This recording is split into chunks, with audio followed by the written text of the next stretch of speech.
Rookie holdout Joey Bosa rejected the team's best offer. The Chargers said their discussions and offers to the #3 overall pick in the draft have been both fair and structurally consistent with the contracts of every other Chargers player. Bosa's representatives responded in a statement later Wednesday saying the Chargers have decided to manipulate facts and negotiate in the media. Chargers executive John Spanos unloaded on Bosa to the San Diego Union-Tribune. Quote, "I'm blown away. At all costs, I wanted to avoid going down this road. They made it overly clear we had no other option. It's absolutely asinine. He would have gotten more cash in this calendar year than anyone except Carson Wentz." Stephen A., whose side are you on? Believe it or not, I'm on the Chargers side in this matter. Here is why. I'm all for the players and Joey Bosa in this particular equation because, to me, the Chargers should have done their homework, et cetera, et cetera. But I'm not going to belabor that point. At the end of the day, Joey Bosa wanted one of two things. He wanted the language eliminated or he wanted that money. When I read what the Chargers statement says, assuming it's accurate, I reserve the right, Max, to change my mind if we find out they're lying.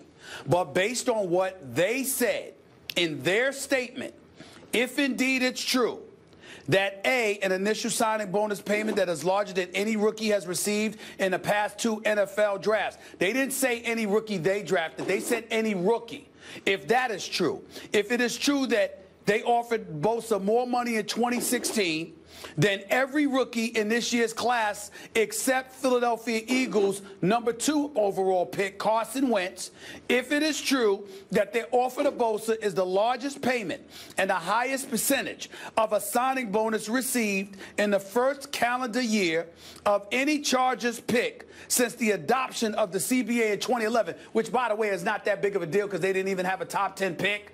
The point that I'm making is we're talking about Bosa nickel and diming here because they're throwing a boatload of money at him. If you're giving him more money than anybody but Carson Wentz, okay? If you're sitting up there and you've offered him more money in 2016 than every rookie sent other than Carson Wentz and the initial signing bonus payment that is larger than any rookie has received in the last 2 NFL drafts, we're talking about something in excess of $15 million. Now, if Joey Bosa wanted every dime, like he said, for the first year, and that was going to amount to $17 million, we're talking, calculating that maybe $1 million, possibly as much as $2 million, is what it's costing him here. That is not a reason for the #3 overall pick in the NFL draft, who wants to play football, who's known for his motor and being an energizer buddy and loving the game of football and wanting to play it, possibly missing an entire rookie campaign because of this. In the event that he does not sign with the Chargers, they're not going to trade him. They can't trade him. As a result, he has to miss the entire season, okay, because the Chargers retain his rights until the next NFL draft, at which time he could be drafted by somebody else. So you're talking about yourself missing your entire rookie campaign. If you miss your entire rookie campaign, then to me, even though it has happened on at least 3 or 4 occasions before in NFL history, I'm questioning your desire to really play, and I'm questioning your desire to play for this franchise that drafted you. That's the issue here to me. I have to side with the Chargers on this particular incident, assuming that they are telling the truth about what they claim they offered. They could be telling the truth about every single thing. I side unequivocally and 100% with Joey Bosa. I don't think the Chargers have a leg to stand on. I think they are a laughingstock of an organization right now. I think Spanos is, when you look at what happened in L.A. with Kroenke, they couldn't get the deal they wanted because they were in an inferior negotiating position. So they took their ball and they stayed home in San Diego, which is not good for them. I think here they're doing the same thing. The nerve of the Chargers to claim that this is not the way the Chargers do business, this is not the way we've ever done it. Talking about offset language or bonus, one or the other, payable before the, by the end of the first season. Hey, Chargers, who cares the way you do business? This is the way the NFL does business right now. Every single guy in the last 5 years, except for Bosa now, selected as the #3 overall pick, gets one or the other, the offset language, or they get the bonus payable by the end of the year. So they're trying to make it an exception. Now, they haven't drafted in the top 5 since then. So either what's going on is the Chargers are getting pressure from other NFL teams. Hey, you got to toe the line here. This is a battleground with the union. We need to win this fight. And I have no knowledge of that. I'm just assuming. But let's not assume anything and just say the Chargers are acting alone here. That means that they're insisting on the way they do business in the past before this new system taking precedent over the way business has been done by the rest of the league since then. And what they're doing is sending a signal, as Bosa's mother pointed out on Twitter when this started going down, that that if you're drafted by the Chargers in the top 5, you should pull an Eli Manning and not go there. And this is a team that's likely to be the worst in their division this year. They're not at poor Phillip Rivers, a great quarterback who's not being put in a position to succeed by an organization that is doing the wrong thing here. And in terms of Spanos, analyzing the contract offer and then saying Bosa's a fool to turn it down.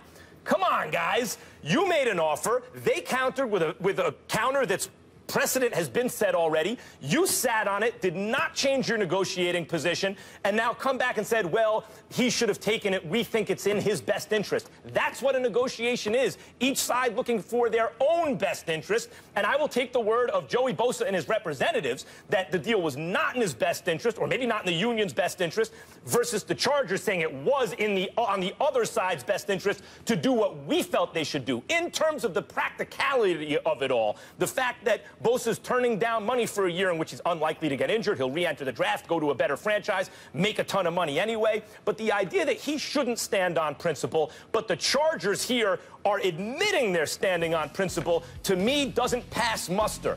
Why isn't it okay for a player ever to stand on principle just because it's not pragmatic? Wait a minute. Stephen A., why every time a guy has to sacrifice something, does that make it a bad idea for him?